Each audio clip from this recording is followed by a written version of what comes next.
Hi there, it's Lida with Tupperware, and I just wanted to share a little bit with you today. You know, the calendar says the end of March and the calendar says spring, but oh my gosh, it is a cold, gray, dreary, awful day. So, what better day to make chili?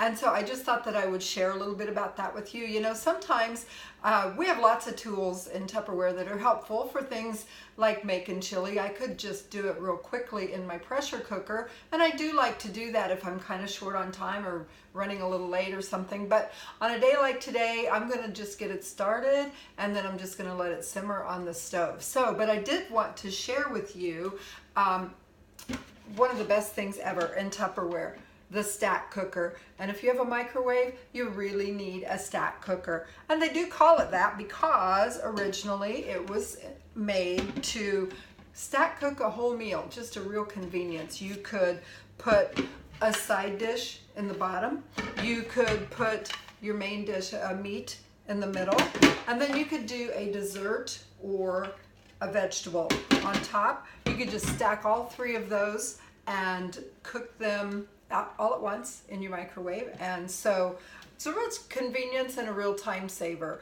And I'll have to share some of those recipes another time because today we're making chili. So my favorite thing about this, and probably what I use it for more than anything else, is to brown hamburger. And that's what I'm going to do first because we know that's the first step to making chili. So if I were doing it in the stack cooker, I would just put it raw in the pressure cooker. I would just put it raw in the pressure cooker and we would just go. But today, since I'm doing it on the stove top, I'm going to brown my hamburger first. And can you see? We have some holes in there.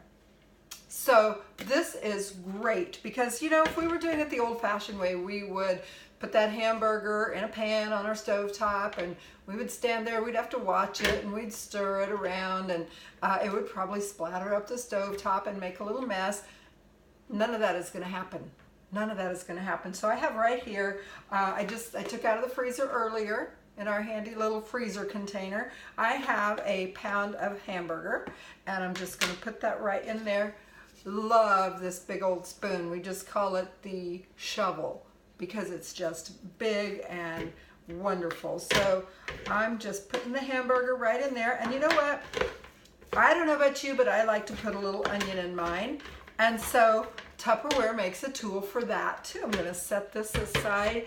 This is our Power Chef, and it is very powerful because it'll chop just like that, so quick. So I've got half an onion in here. I cut it in quarters, and I'm just going to, a lot of people say it's just like a lawnmower, so I'm just going to pull, pull, pull.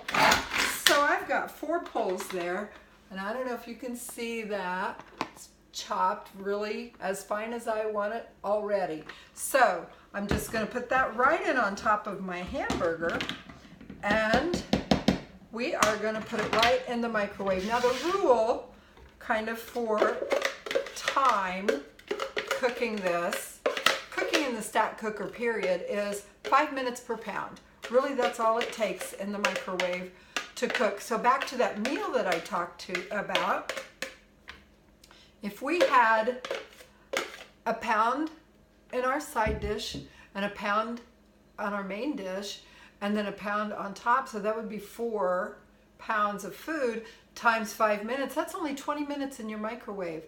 That is wonderful. And you know, no tears chopping these onions too, by the way. So I just have a pound of hamburger and a little bit of onion. So we're going to do this about 5 minutes in the microwave, and we are going to do about 2.5 minutes, and then I'm going to stir it around a little bit, and then we're going to do 2.5 more. So I tell you what, I'm going to go ahead and get this started. I won't make you wait the whole 5 minutes. I'm going to go ahead and do it, and then I will be back and I'll show you how it turned out. Thanks.